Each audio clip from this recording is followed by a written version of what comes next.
नमस्कार, स्वागत आप सभी का ग्लोबल अड्डा आप देख रहे हैं और मैं हूं आपके साथ पुनीत मिश्रा। ईरान को लेकर एक बार फिर से खबर निकलकर सामने आई है। दरअसल ईरान की IAEA से एक बार फिर से बातचीत शुरू हो चुकी है। IAEA के चीफ राफेल ग्रॉसी की तरफ से दरअसल हाल ही में एक बयान निकलकर सामने आया था और उन्होंने कहा था कि ईरान के हाथ से परमाणु जो चर्चा या वार्ता है उसका समय निकलता जा रहा है, बहुत जल्दी समय आ रहा है, इसलिए बातचीत शुरू की जानी चाहिए। और इसी से जुड़ी बड़ी खबर यह है कि ईरान के विदेश मंत्री अब्बास अराक्ची जो हैं वो पहुंच गए हैं काहिरा, मिस्र, और यहां पर उन्होंने IAEA के चीफ राफेल ग्रॉसी के साथ उनकी मीटिंग होनी है, मुलाकात होनी है। ये मुलाकात काफ़ी अहम भी है। दरअसल जो खबर आई है उसके मुताबिक ये है कि ईरान के विदेश मंत्री अब्बास अराक्ची और राफेल ग्रॉसी आपस में बातचीत करेंगे, लेकिन इसके साथ साथ अब्बास अराक्ची जो हैं वो मिस्र और ईरान के बीच राजनीतिक चर्चाओं को लेकर भी मीटिंग करने वाले हैं। तो इस्माइल बाघई जो हैं विदेश मंत्रालय के प्रवक्ता, उन्होंने क्या बताया? उन्होंने कहा है कि ये जो मीटिंग होने वाली है इसका मुख्य उद्देश्य जो है सुरक्षा दायित्वों के कार्यान्वयन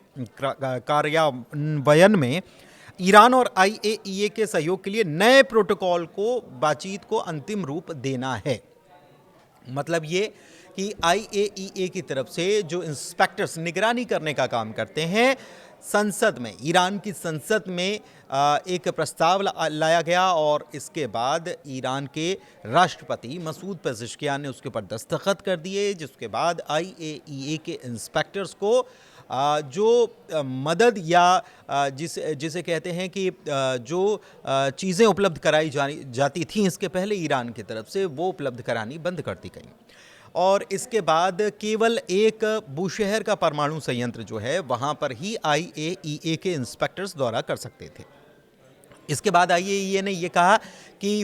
हमारे पास चूंकि वहाँ दौरा करने के अधिकार नहीं है, हमारे इंस्पेक्टर्स को जाने के अधिकार नहीं है, तो वहाँ पर क्या हो रहा है, कैसी कंडीशन है, कितना इन्होंने यूरेनियम एनरिचमेंट कर लिया है, इसके बारे में हमको नहीं पता है और ये जो है ये स्थितियों को बिगाड़ रहा है। स्नैप बैक मैकेनिज्म की बात इस दौरान E3 देशों की तरफ से होने लगी थी और अब दूसरी तरफ ईरान जो है वो IAEA से बातचीत शुरू कर चुका है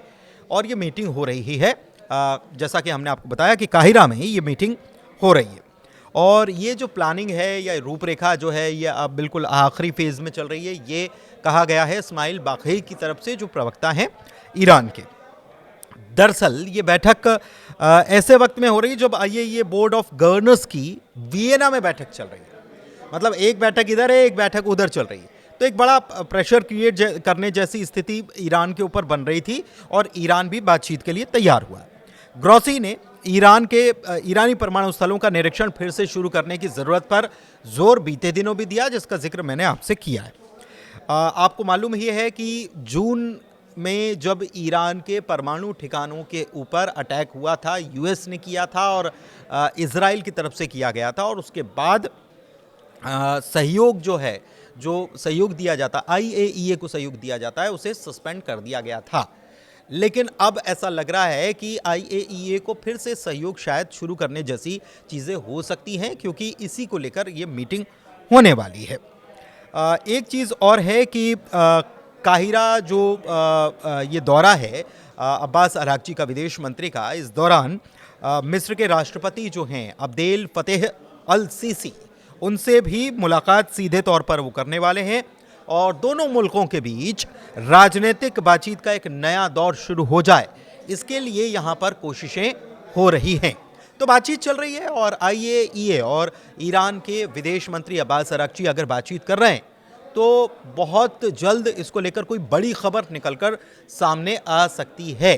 क्योंकि ईरान इस बात से नाराज़ था कि IAEA गलत रिपोर्ट या गलत सीनेरियो पेश कर रहा है और इसी की वजह से उसके परमाणु संयंत्र जो हैं उनके ऊपर अटैक किया गया था US और इजराइल की तरफ से। बाद में IAEA की तरफ से ये भी कहा गया कि मई और जून में जो न्यूक्लियर एनरिचमेंट जो है, अगर उसका अंतर देखा जाए तो ये माना जा रहा है कि करीब 70-72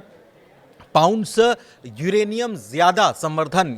का समर्थन ज़्यादा कर लिया है ईरान ने। ये IAEA की तरफ से कहा गया था। स्नैप बैक सैंक्शंस की मैंने आपको बात बताई कि स्नैप बैक सैंक्शंस का एक दबाव या मैकेनिज्म का एक दबाव जो है कहीं ना कहीं ईरान के ऊपर काम कर रहा है। हालांकि इस मामले में रूस और चीन दोनों का साथ ईरान को मिला है और ये कहा गया है कि JCPOA जब साइन हुआ था उसमें अमेरिका भी था, तमाम मुल्क और भी थे, E3 भी थे, रूस भी था, इसमें रशिया भी था और चीन भी था और ईरान था। तो इसमें चूंकि अमेरिका इससे अलग हो चुका है तो अब नियम शर्तें जो हैं उस प्रकार की नहीं रही, लेकिन फिलहाल न्यूक्लियर टॉक्स जो हैं वो एक बार फिर से शुरू हो गई है। देखना होगा इस पर क्या नतीजा निकलकर सामने आता है। बहुत धन्यवाद।